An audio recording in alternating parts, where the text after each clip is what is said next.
نادي النصر، بالتالي لا يساهم الا اذا كان محمد ابيلاي الان. الله الله الله الله الله الله الله الله. جول اول لمصلحة نادي النصر عن طريق محمد ابيلاي بلعبة موجودة ترسل عن طريق غالب حافظ، نقلت بعد ذلك بلمسة الى محمد ابيلاي، استلام دوران واجه حارس المرمى محمد الذيب، وبالتالي هدف اول الان نصراوي بعد مرور 30 دقيقة من زمن شوط المباراة الاول. لعبة قاسم ولعبة محمد ابيلاي انهت كل الصمت الذي كان يخيم على ارضية كرة. فيها الخطورة، فيها الخطورة في الجول.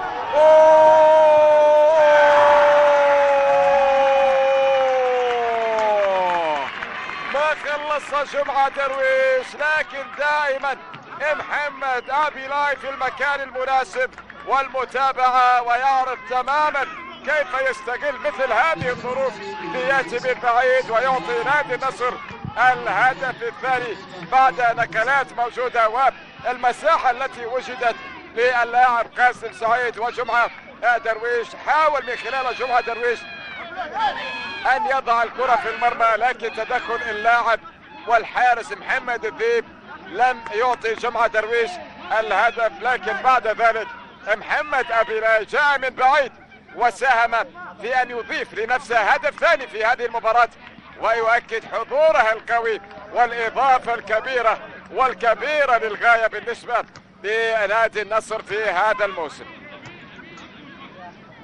اذا النصر يتقدم بهدفين مقابل لا شيء، يكون ايضا هو البطل في نهاية القصة. جمعة درويش، لعبة موجودة، قاسم سعيد وتسديدة في الجول.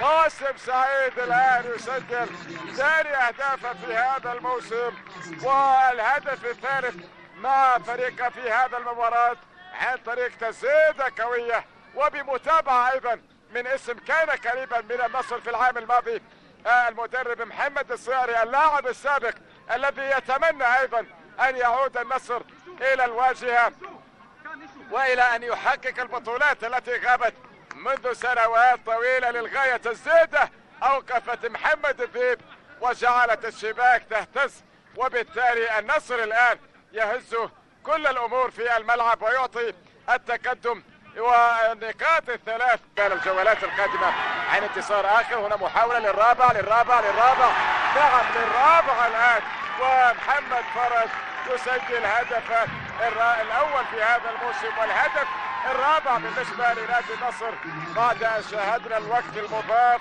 المقدر من جانب حكم المباراة ب4 دقائق مضافة.